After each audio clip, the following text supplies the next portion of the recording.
you've got to know the chessboard that life puts you on, and know that you have to make your progress from where you land. You've got to get to terms with what you have, where you're at, and how you move forward. So you can't stand and kind of say, no, my background was like this. No, my parents were like this. No, I was born in Africa. Well, if the ball dropped for Africa somewhere along the way, really, your life and your success can still uh, be unhinged from those factors. They're gonna hold you down for as long as you want them to hold you down. And so uh, I'm reflecting more on the on my parents and where the ball could have dropped, and the idea of trying to just uh, reflect on the past and learn from that history, because there's value in learning from the story of people as emotionally connected to yourself as your parents.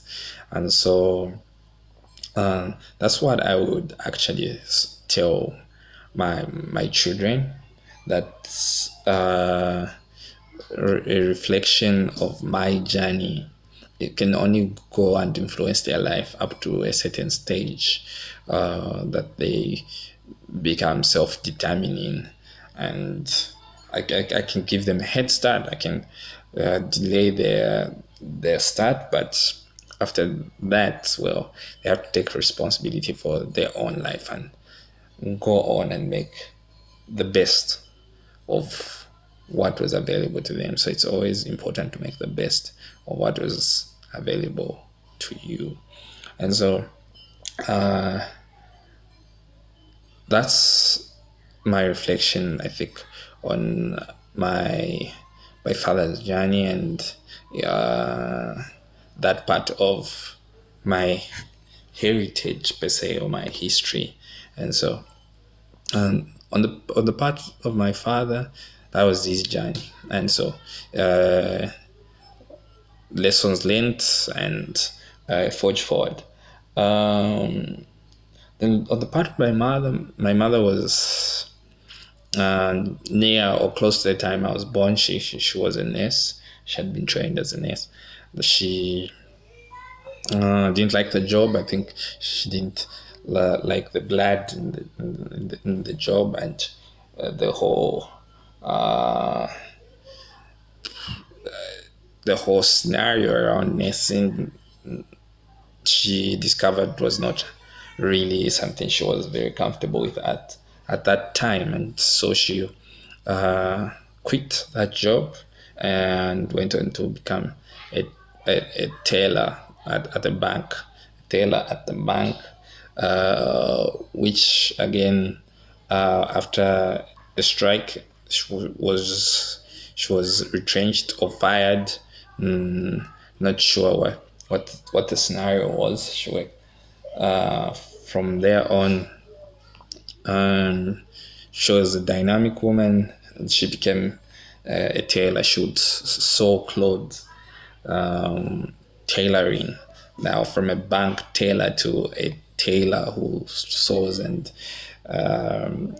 designs clothes, and she did that for a while, and transitioned into trading of clothes, and she traded clothes for a considerable amount of time at City Market in Lusaka, and then transitioned from the selling of clothes back into, after getting some training, into being a pharmacist and working for the government and the Lusaka District Health Management Team.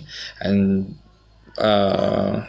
in parallel or in connection to my father's story, of course, they, uh, as a couple, they started a clinic, they started a drugstore, and they also started a bar which was named after my sister, and so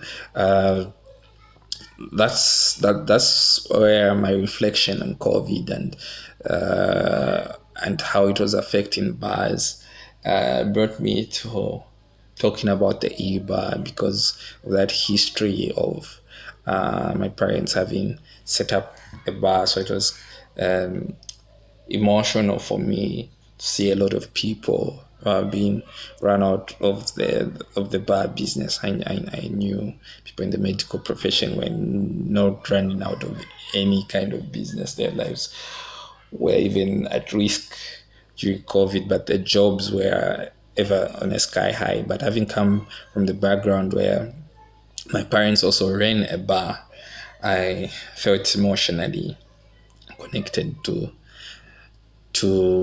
bar owners, and I'm still connected, and so that's where my passion for the e-bar actually comes in, and so back to how my mother's life panned out, and where I think she might have dropped the ball. Also, an entrepreneur, somebody who really was ready to actually leave things if she saw that this was not going to work for her, and from there I learned how one needs to cut their losses. Sometimes you need to pivot, turn to something else. So my mother did 6 different things with her life, and I suppose it's more fulfilling if you do more with your life than stay through one path, and uh, makes life an adventure. And so I think on that part, I learned that it's important to pivot in life, and it might look fatal and it might look like you're not going to make it, but eventually you're going to make it. Things look dangerous before you do them. After you've done them, it's not a walk in the park, but it's not usually as bad as somebody might imagine. Because the imagination does really play games with an individual at that point. And so I think to emphasize the point of where the ball could have dropped, I think the she too might have not had that access to the information that could have caused their businesses to last so long. And together with my father was the kind of person who had a lot of social skills, and he would connect with people. And I think on the part of my mother, she could have dropped the ball much on a bit on maybe the social skill part. I think business is a social endeavor, and it's a, I think a result of her introverted nature, which I kind of also inherited.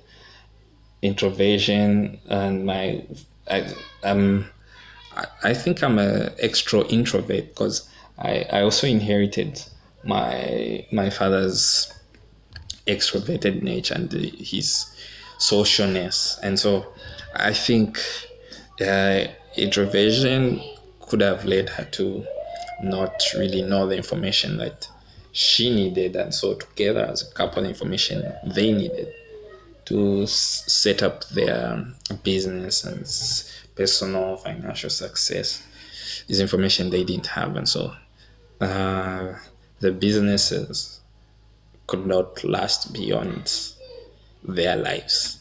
And so from that information, I see and share here that this is important for one to reflect on the background and learn from that background and see what could have gone wrong. And so that's where the ball dropped for me. So that's where the ball dropped for my parents from my perspective.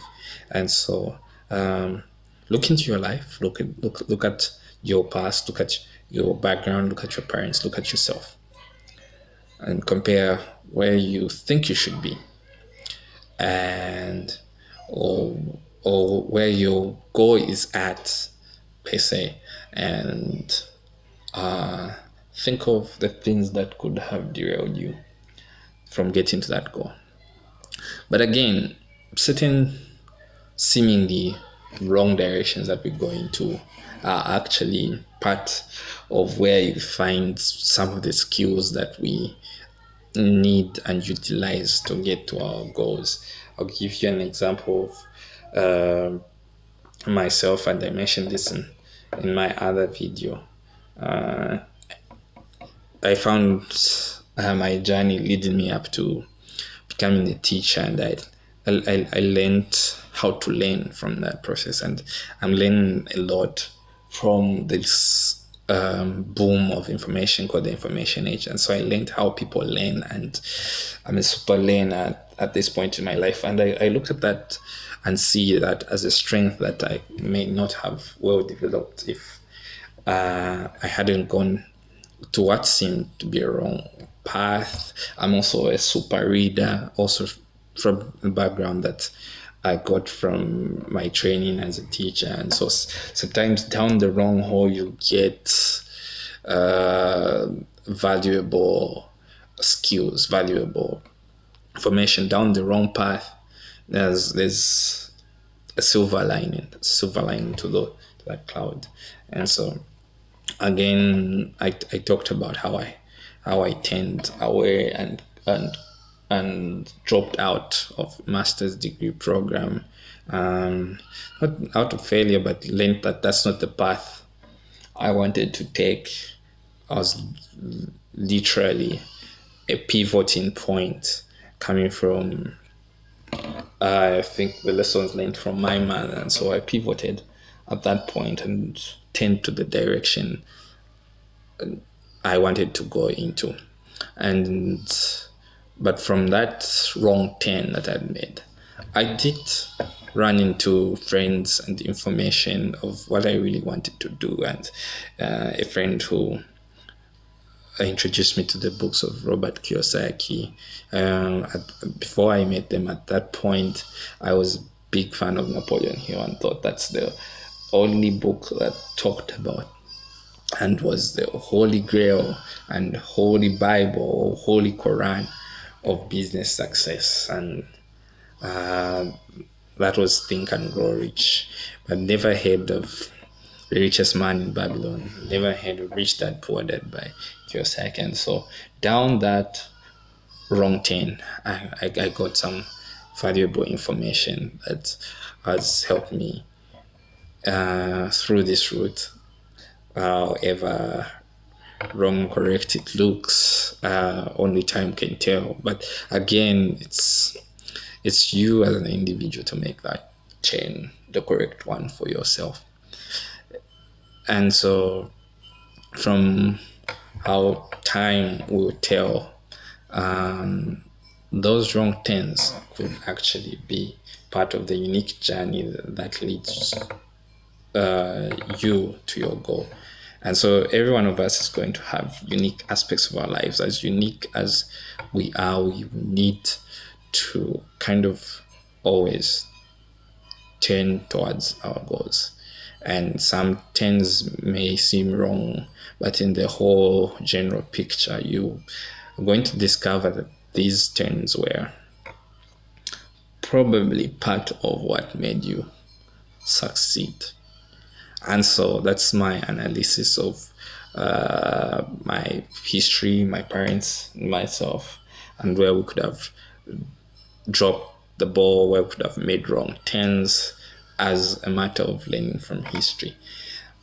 And so in my next episode, or probably one of the future episodes, because literally I've gone out of the habit of promising what's going to come next. I literally speak from off the cuff, and I pick the topic.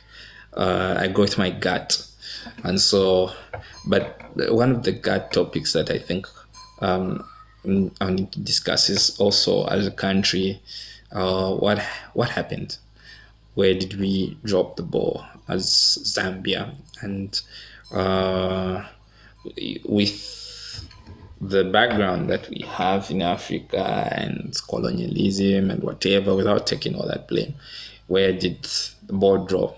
Where did we make wrong turns? And as a matter of learning from our history, I think that's important. And so I'll share my perspective on that. Thanks for listening. Hope you liked the information that I've shared here today. And if you want to connect, subscribe, like this video, comment in the video comment section. And thanks for watching. I'll talk to you soon.